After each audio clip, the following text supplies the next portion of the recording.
बिस्मिल्लाहिर्रहमानिर्रहीम। अस्सलाम वालेकुम स्टूडेंट्स। आज हमारा क्लियरिंग इन द स्काई का सेकंड लेक्चर है। I like these woods just my father said. मेरे बाप ने कहा मुझे ये जंगल पसंद है। वुड का प्लूरल जो है वो वुड्स नहीं होगा। जब वुड्स का वर्ड इस्तेमाल होता है तो इट मीन्स जंगल और फॉरेस्ट। वुड के प्लूरल का जब हम वुड का प्लूरल बनाते हैं उसके साथ एस लगा देते हैं। वुड का प्लूरल वुड ही होता है, लकड़ी। और जब हम उसका प्लूरल बनाते हैं एस लगा रहे हैं उसके साथ, तो वो ऑल टुगेदर उसका मीनिंग चेंज कर देता है। उसका मतलब क्या बन जाता है? फॉरेस्ट या जंगल। मेरे बाप ने कहा मुझे ये जंगल पसंद है Jess. Remember when we used to come here to hunt for squirrels. Remember, तुम्हें याद है जब हम यहाँ पर गुलहरियों का शिकार करने आया करते थे? अब उसको सवाल पूछ रहा है उसका बाप, तो वो कहता है याद है जब हम यहाँ पर गुलहरियों का शिकार करने आया करते थे? Remember when we sat beneath these hickories, जब हम इन अखरोट के दरख्तों के नीचे बैठा करते थे। And the squirrels through green hickory shells down at us, और गुलहरियाँ ऊपर से सब्ज खौल हम पर नीचे फेंका करती थी। मतलब वो बचपन का उसको कोई ज़माना याद करवा रहा है कि जब हम यहाँ पर आते थे तो हम इस दरख्त के नीचे बैठते थे और जो गुलहरियाँ थीं वो अटखेलियाँ करती थीं, वो खेलती थीं, और वो ऊपर से जो सब्ज़ अखरोट, सब्ज़ खौल का मतलब है कच्चे अखरोट तोड़ तोड़ कर हम पर फेंका करती थीं। याद है जब हम इस हिकरी का मतलब है, हिकरी बेसिकली जो माउंटेनस एरियाज़ में जितने भी ये नट्स के जो दरख्त हैं उनको हिकरीज ऑल टुगेदर मिलाकर सबको हिकरीज बोलते हैं। तो यहाँ पर हिकरी अखरोट का दरख्त आम क्योंकि खौल जो है वो ज़्यादातर अखरोट के होते हैं। तो कहते हैं याद है जब हम इन अखरोट के दरख्तों के नीचे बैठा करते थे और गुलहरियाँ ऊपर से हम पर नीचे अखरोट के सब्ज खौल फेंका करती थीं। The morning wind just at the break of day in August was so good to breathe. The morning wind, सुबह की हवा, just at the break of day, बिल्कुल दिन के आगाज़ पर। ब्रेक ऑफ द डे का मतलब क्या है? दिन का फूटना। जैसे हम कहते हैं ना अब दिन फूटा है, तो उसके लिए स्पेसिफिक वर्ड यूज़ किया है ब्रेक, के दिन का निकलना, दिन के आगाज़ पर। कि सुबह की हवा बिल्कुल दिन के आगाज़ में इन अगस्त के महीने में सुबह की हवा बिल्कुल दिन के आगाज़ में was so good to breathe, उसमें सांस लेना बहुत अच्छा था। तो उसको याद करवा रहा है कि जब हम स्पेशली अगस्त के महीने में यहाँ आया करते थे और जब हम सुबह सुबह अगस्त के महीने में ठंडी ठंडी हवा में सांस लेते थे तो उसमें सांस लेना बहुत ही अच्छा लगता था। अगस्त में तो क्योंकि मौसम थोड़ा सा बदलना शुरू हो जाता है, गर्मी से सर्दी की तरफ जैसे थोड़ा सा मूव करता है मौसम, तो वो कहता है वो सुबह की जो हवा है वो बहुत अच्छी लगती थी। I can't forget those days, मैं उन दिनों को नहीं भूल सकता। एंड इन अक्टूबर, और फिर अक्टूबर में, when the rabbits were ripe, जब खरगोश जवान हो जाते थे। अब यहाँ पे राइप का मतलब ऐसे होता है पकना। अब यहाँ पे रैबिट्स पक जाने, फल तो पकता है, लेकिन यहाँ पे अब खरगोश के पकने का मतलब क्या है? जब खरगोश मैच्योर हो जाते थे, जब खरगोश जवान हो जाते थे। And the Frost had come, और जब सर्दी आ जाती थी, फ्रॉस्ट का मतलब सर्दी आ जाती थी। And the hickory leaves had turned yellow, और जब अखरोट के दरख्त के पत्ते पीले पड़ जाते थे। And when the October winds blew, और जब अक्टूबर की हवाएं चलती थीं, they rustled the big leaves from the trees, तो वो दरख्तों के बड़े बड़े पत्तों में सरसराहट पैदा करती थी। रसल का मतलब है सरसराहट पैदा करना, जो एक ख़ास किस्म की हिसिंग सी साउंड होती है। रसल का मतलब हिसिंग साउंड, सरसराहट। जब हवा चलती है तो वो पत्तों में खास किस्म की, अब उसने कहा है कि जब पत्ते पीले पड़ जाते थे, ठीक है, ये कौन सा मौसम है? जब पत्ते पीले पड़ जाते थे अक्टूबर में, और वो खुश्क पत्ते हो जाते हैं। जब पीले पड़ते हैं तो पत्ते खुश्क हो जाते हैं, और जब खुश्क पत्तों में से हवा चलती है तो एक ख़ास किस्म की सरसराहट पैदा होती है। तो उसको याद करवाना है कि अक्टूबर में जब दरख्तों के पत्ते पीले पड़ जाते थे तो हवा जब चलती थी तो वो दरख्तों के पत्तों में सरसराहट पैदा करती थी। And they fell like yellow rain drops to the ground, और वो ज़मीन पर बारिश के पीले कतरों की तरह गिरते थे। जब तेज़ हवा चलती थी तो वो पीले पत्ते बारिश के कतरों की तरह गिरते थे, तो ऐसा लगता था कि जैसे पीले कतरे गिर रहे हैं। ये एक लंबा सेंटेंस है, तो इसके 3 जो हैं वो आपने इसके पार्ट्स करने हैं इसको अंडरस्टैंड करने के लिए। तो अब दोबारा से मैं इसकी ट्रांसलेशन कर रही हूँ ताकि आपके जहन में इसका जो पूरा वो माहौल है वो क्लियर हो जाए। एंड इन अक्टूबर से, और अक्टूबर में जब खरगोश जवान हो जाते थे और जब सर्दी आ जाती थी और जब अखरोट के दरख्तों के पत्ते पीले पड़ जाते थे और जब अक्टूबर की हवाएं चलती थीं तो वो दरख्तों के बड़े पत्तों में सरसराहट पैदा करती थीं और वो ज़मीन पर बारिश के पीले कतरों की तरह गिरते थे।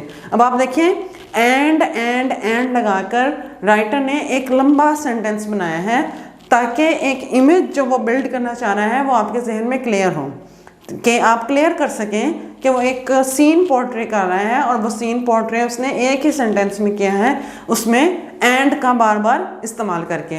तो जहाँ जहाँ पे एंड आ रहा है, आपने जब इस तरह के लंबे सेंटेंस हों तो जब बार बार एंड आता है तो आपने एंड तक एक एक सेंटेंस को जो है वो ट्रांसलेट करना है और फिर अगली बात को आप और लगाकर ट्रांसलेट करेंगे।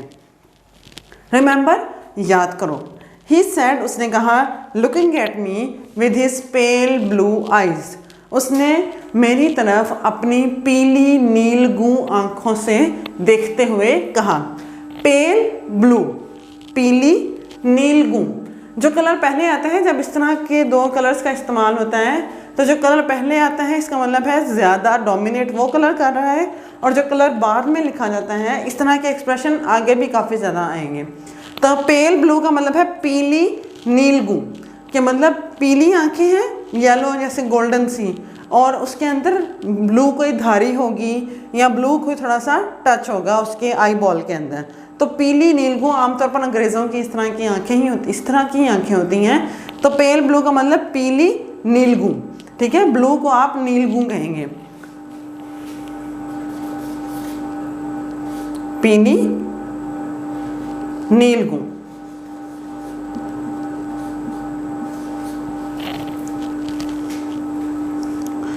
उसने अपनी पीली नीलगू आंखों से मेरी तरफ देखते हुए कहा, याद करो, how our hounds Rags and Scout would make the rabbits circle, किस तरह हमारे शिकारी कुत्ते।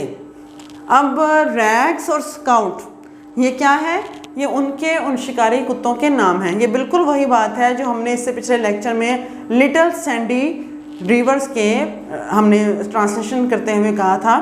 अब रैग्स और स्काउट का कैपिटल लेटर हमें बताना है कि रैग्स और स्काउट उनके कुत्तों के नाम हैं, एक प्रॉपर नाउन है, इसलिए उनको कैपिटल लेटर से लिखा गया है।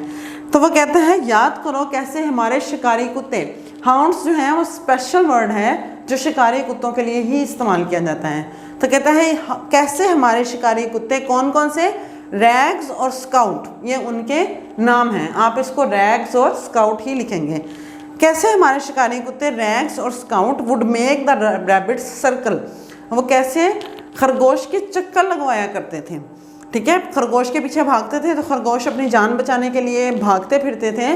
तो वो कहता है कैसे हमारे शिकारी कुत्ते खरगोशों के चक्कर लगवाते थे। दीज वर गुड डेज जैस, ये बड़े अच्छे दिन थे जैस।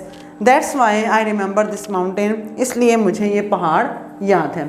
अब वो जिस पहाड़ पे उसको लेके आया है उससे एसोसिएटेड उसने कितनी ज़्यादा बातें की हैं। अगस्त के महीने में जब हवाएं चलती थी तो ये होता था, जब अक्टूबर के महीने में हवाएं चलती थी तो ये होता था, और कैसे हमारे शिकारी कुत्ते जो हैं वो खरगोशों के चक्कर लगवाया करते थे। Is that what you wanted to show me, I asked, क्या आप मुझे ये दिखाना चाहते थे, मैंने पूछा। ओह नो नो, कहता है नहीं नहीं। ही सेड, उसने कहा, as he began to climb, जब उन्होंने चढ़ना शुरू किया, द सेकेंड ब्लफ, दूसरी चट्टान की तरफ, ठीक है। अब एक पहाड़ पे जो हमने ऑलरेडी लास्ट लेक्चर में हमने डिस्कस किया था कि वो किस रास्ते पे जा रहे हैं जिसके एक तरफ सब्ज़गाह है और एक तरफ चरागाह है। तो अब वो दूसरी चट्टान की तरफ बढ़ा है। अब वो दूसरी चट्टान, ब्लफ का मतलब क्या है, चट्टान, क्लिफ,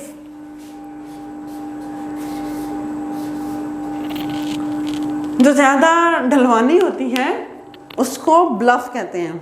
चट्टान वैसे भी हो सकती है, लेकिन जो ज़्यादा अमूदी है, जो ज़्यादा ढलवानी है, उसको जो है वो स्पेशल वर्ड उसके लिए यूज़ किया जाता है, वो क्या है? Bluff. That lifted abruptly from the flat toward the sky. अब उसको खुद भी उसने एक्सप्लेन कर दिया कि ये कैसी चट्टान थी, ये कैसी चढ़ाई थी। That lifted abruptly from the ground. इसका मतलब क्या है? मतलब ये ग्राउंड है, तो दैट लिफ्टेड अब्रप्टली, अचानक जो ऊपर होती है, ठीक है। एक ये ढलवान है, एक ये ढलवान है, लेकिन ये अगर हम इसको और ऐसे कर दें तो ये ज़्यादा ढलवानी हो जाएगी, ठीक है। तो ये चढ़ाई जो है, ये वाली चढ़ाई इस चढ़ाई से कदरे मुश्किल है। तो जो इस तरह की चढ़ाई पे जो चट्टान है, उसके लिए जो वर्ड यूज़ किया गया है वो क्या है? ब्लफ। तो वो कहता है ऐसी चट्टान पे अब हम चढ़ रहे थे जो अचानक ज़मीन से ऊपर की तरफ बढ़ती थी, ठीक है। कि मतलब उसमें कोई जो है वो इतनी जो है चढ़ाई बहुत ज़्यादा है, ठीक है। इसको ढलवान कहते हैं। ये जितनी ज़्यादा सीधी होगी उतनी ही वो जो है वो सरफेस, या उतना ही वो जो है चट्टान, या उतना ही वो माउंटेन जो है वो ज़्यादा ढलवानी होगा। The pines on top of the mountains above us looked as if the fingers of their long boughs were fondling the substance of a white cloud. The pines on top of the mountain. अब जब वो इस चढ़ाई को चढ़कर तो वो ऊपर जा रहे हैं, तो उनको रास्ते में क्या नज़र आ रहे हैं? आपको ये पता होना चाहिए कि पहाड़ी इलाकों में जो दरख्त हैं ज़्यादातर वो हमें इस तरह के मिलेंगे। पाइन ट्रीज़ जो हैं, आप मरी वाली साइड पे जाएं तो ज़्यादातर वहाँ पे पाइन ट्रीज़ हैं, सनोबर के दरख्त जिनको बोलते हैं। और उनकी एक स्पेशल शेप होती है, उनकी एक स्पेसिफिक शेप होती है, इस तरह की शेप। आपको ये शेप याद रहेगी तो हमारी ये लाइन जो है वो एक्सप्लेन करना आसान होगी। वो कहता है the pines on top of the mountain above अस। हमारे ऊपर पहाड़ से, पाइन्स ऑन टॉप, सनोबर के दरख्तों की चोटियाँ, मतलब सनोबर के दरख्त का ये जो टॉप हिस्सा है वो इसकी बात कर रहा है। अबव अस, हमारे ऊपर, लुक्ड, ऐसे लग रहा था, as if the fingers of their long boughs, जैसे कि उनकी लंबी शाखों की उंगलियां, वर फॉन्डलिंग, खेल रही थी। फॉन्डलिंग का मतलब है प्लेइंग, अटकेलियां करना। फॉन्डलिंग, अटकेलियां करना, खेलना। The substance of a white cloud, सफ़ेद बादल के मवाद से। अब इस बात को ज़रा थोड़ा सा समझने की कोशिश करें। जब वो पहाड़ की ढलवान पे चढ़ रहे हैं तो साथ साथ उनको क्या नज़र आ रहे हैं? ऊपर पहाड़ पर, हमारे ऊपर, वो कहता है जो पहाड़ है वहाँ से क्या नज़र आ रहे हैं? सनोबर के दरख्तों की ये नोकें, इसको अब क्या कहेंगे हम? नोक। और उसको उसने तशबीह दी है उंगलियों से। ऐसा लग रहा था कि जैसे वो सनोबर के दरख्तों की जो टॉप्स हैं वो बादलों के साथ अटखेलियाँ कर रही हैं, ऐसे ऐसे वो हिल रही हैं टॉप्स। तो ऐसे लग रहा है कि जैसे वो बादलों के साथ खेल रही हैं, बादलों के साथ अटखेलियाँ कर रही हैं। अब इस पूरी लाइन को दोबारा सुने।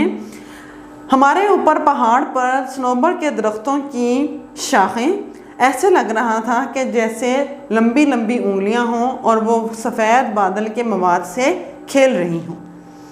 What ever my father wanted me to see, जो भी मेरा बाप मुझे दिखाना चाहता था, was on top of the highest point of my farm, वो मेरे खेत के सबसे ऊंचे मकाम की चोटी पर था। ठीक है, जो खेत है, अब पहाड़ी इलाकों में खेत प्लेन नहीं होंगे, पहाड़ी इलाकों में जो खेत हैं वो भी पहाड़ों पे ही होंगे। ठीक है, क्योंकि वो सारा इलाका पहाड़ी है। तो वो पहाड़ों जो उनका खेत है, वो कहता है वो कहाँ पे है? On the top of the highest point of my farm, वो मेरे खेत के सबसे ऊंचे मकाम पर है। And with the exception of the last 3 years, और पिछले 3 सालों के अलावा, I had been over this point many times, मैं इस मकाम पर कई दफ़ा आ चुका था। वो कहता है मेरा बाप मुझे जहाँ पे लेके जा रहा है तो उस पॉइंट पर, उस मकाम पर मैं पिछले 3 साल में नहीं आया, इसके अलावा मैं कई दफ़ा उस मकाम पर आ चुका हूँ। I had never seen anything extraordinary upon this high point of रगलैंड। वो कहता है मैंने कभी कोई गैर मामूली चीज़ नहीं देखी। एक्स्ट्रा ऑर्डिनरी का मतलब गैर मामूली। Upon this high point of Ragland, Ragland का मतलब है कटी फटी ज़मीन, रगड का मतलब रफ। अभी पिछले लेक्चर में उसके बाप ने जिक्र किया कि मुझे इस ज़मीन को, इस कटी फटी एकड़ों ज़मीन को इस काबिल बनाने के लिए 30 साल लगे। तो इसका मतलब है कि अभी भी वो जो उनका फार्म का वो हिस्सा जिस जानब वो बढ़ रहे हैं वो 3 साल पहले तक कैसा था? कटा फटा था, रफ था, खुरदरा था, बंजर था। वो कहता है कि मैंने कभी आज तक अपने इस कटे फटे ज़मीन पर, अपनी इस कटी फटी ज़मीन पर, अपनी इस बंजर ज़मीन पर कोई गैर मामूली चीज़ नहीं देखी थी। I had seen the beauty of many wild flowers, मैंने बहुत से जंगली फूलों की खूबसूरती देखी थी। अ फ्यू रॉक क्लिफ्स, कुछ पहाड़ी चट्टानें, and many species of hard and soft wood trees, और बहुत सी किस्म के नरम और सख्त लकड़ी वाले दरख्त। कहता है मैंने इतने सालों में मैं यहाँ पे इस पॉइंट पे आया हूँ, मैंने बड़ी हद कुछ फूल देखे हैं, मैंने बड़ी हद कुछ जो है वो पहाड़ी चट्टानें देखी हैं, या इसके अलावा कुछ नरम लकड़ी वाले दरख्त देखे हैं और कुछ सख्त लकड़ी वाले दरख्त। तो मुझे समझ नहीं आ रही थी कि इन तीनों चीज़ों में से कौन सी चीज़ इतनी एक्स्ट्रा ऑर्डिनरी है जो मेरे वालिद मुझे वहाँ पर लेके जा रहे हैं। Why do you take the path straight up the point? वो कहता है आप इस मकाम तक जाने वाले सीधे रास्ते को इख्तियार क्यों कर रहे हैं? आई आस्क्ड, मैंने पूछा, look at these other paths, what are they doing here, इन दूसरे रास्तों की तरफ देखें, वो यहाँ किस लिए हैं? अब ये जो लाइन है what are they doing here, इसका अगर हम देखें तो इसका मतलब बनता है वो यहाँ क्या कर रहे हैं। लेकिन यहाँ पे क्योंकि हम कॉन्टेक्स्ट के लिहाज से हम देखते हैं तर्जुमा करते हुए, तो हम देखेंगे कि रास्ते अब क्या कर रहे हैं, तो हम इस तरह का एक्सप्रेशन इस्तेमाल रास्तों के लिए नहीं कर सकते। तो हम इसका तर्जुमा करेंगे कि ये यहाँ किस लिए हैं, कि आप इतना सीधा रास्ता इख्तियार कर रहे हैं, आप इन रास्तों में से कोई और रास्ता इख्तियार क्यों नहीं करते। अब अगर ये पहाड़ की चोटी है, सपोज ये पहाड़ है जिसकी तरफ वो जा रहे हैं, और हमने अभी पढ़ा कि वो कौन सा रास्ता इख्तियार कर रहे हैं जो अचानक ज़मीन से ऊपर की तरफ जाता है। ये वो रास्ता है जो सबसे अमूदी है, जो सबसे ज़्यादा ढलवानी है। लेकिन जैसे ऑब्ज़र्व किया है रास्ते में, तो कुछ रास्ते और भी हैं। जैसे आप पहाड़ पे अगर चढ़ना चाहते हैं तो आप कैसा रास्ता इख्तियार करते हैं? थोड़ा सा बल खाता हुआ, थोड़ा सा टेढ़ा।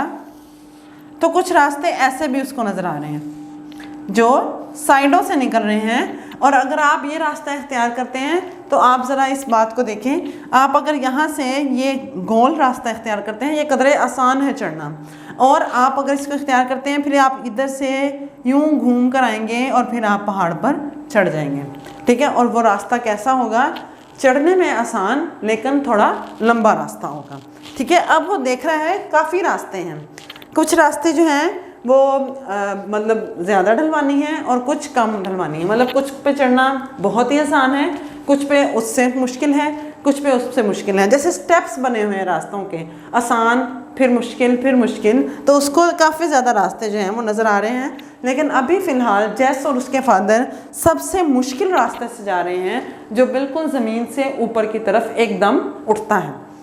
तो उसने जैस ने अपने बाप को पूछा है कि आप इस मुकाम की तरफ जाने के लिए सीधा रास्ता इख्तियार क्यों करते हैं? इन दूसरे रास्तों की तरफ देखिए, वो यहाँ किस लिए हैं? With in the distance of a few yards, कुछ गज़ के फासले पर, यार्ड्स का मतलब क्या है? गज़। कुछ गज़ के फासले पे several paths left the main path. अब वो इन्हीं पाथ्स को जो है वो एक्सप्लेन कर रहा है। वो कहता है सेवरल पाथ्स, बहुत से रास्ते, लेफ्ट द मेन पाथ, इस बड़े रास्ते से निकलते थे। मेन पाथ वो है जिस पे ये लोग अब चल रहे हैं। तो वो कहता है कुछ गज़ के फासले पर बड़े रास्ते से कुछ बहुत से रास्ते निकल रहे थे। And circled around the slope, और वो उस ढलवान को घेरे में लिए हुए थे। ठीक है, जैसे मैंने भी आपको समझाया कि ये रास्ता भी कैसे जाएगा? ऐसे सर्कल करता हुआ। ये रास्ता भी पहाड़ के इर्द गिर्द सर्कल करता हुआ जाएगा। तो वो कहता है, वो इन रास्तों को एक्सप्लेन कर रहा है। वो कहता है कुछ गज़ के फासले पर बहुत से रास्ते मेन पाथ का मतलब अब क्या है, यहाँ पर बड़े रास्ता, जो रास्ता उन्होंने इख्तियार किया हुआ है। बड़े रास्ते से बहुत से रास्ते निकलते थे जो ढलवान को इर्द गिर्द घेरे में लिए हुए थे। Gradually climbing the mountain, Aahista Aahista पहाड़ की तरफ चढ़ते हुए। All paths go to the same place, he answered, उसने जवाब दिया तमाम रास्ते एक ही जगह पर जाते हैं, कि हमारा मकसद तो पहाड़ पे चढ़ना है ना, तो हम इस रास्ते पे चढ़ रहे हैं तो इससे कोई फ़र्क नहीं पड़ता, तमाम रास्ते एक ही जगह पर जाते हैं। Then why do you take the steep one, लेकिन आप अमूदी रास्ता इख्तियार क्यों करते हैं, कि मतलब ये सीधा रास्ता आप वो इख्तियार क्यों करते हैं। आई आस्क्ड, मैंने पूछा। आई विल एक्सप्लेन लेटर, मैं बाद में बताऊँगा। He spoke with half breaths, वो अपने उखड़े हुए सांस से बोले मैं बाद में बताऊंगा, ठीक है। अब उसके बाद जो है ये बहुत मुश्किल चढ़ाई जो है वो चढ़ रहा है, और वो हम ऑलरेडी डिस्कस कर चुके हैं कि he is a heart patient, तो उसका सांस भी थोड़ा सा फूला हुआ है। अब हाफ ब्रेथ का मतलब आधी सांस नहीं होगा, इसका मतलब है फूला हुआ सांस, उखड़ा हुआ सांस। वो अपने उखड़े हुए सांस से बोला कि ये मैं बाद में बताऊँगा। ही रेस्टेड अ मिनट, वो एक लम्हे के लिए रुके। To catch his second wind, अब यहाँ पे सेकेंड विंड का मतलब दूसरी हवा नहीं होगा, अपने सांस को बहाल करने के लिए। कैच द सेकेंड विंड का मतलब क्या होगा, अपने सांस को बहाल करने के लिए। वाइल आई मैनेज्ड, जबकि मैंने इंतज़ाम किया। To stand on the path, रास्ते पे खड़े रहने का। By holding to a little sapling, एक छोटे से पौधे को पकड़ के।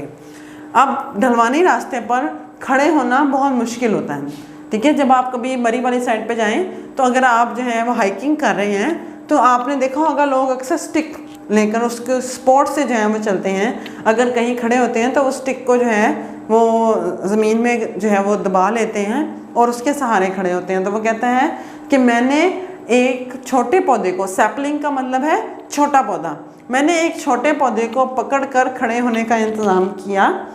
Because it was too steep, क्योंकि जगह इतनी ढलवानी थी। For my feet to hold, कि मेरे पाँव उस पर जम नहीं पा रहे थे।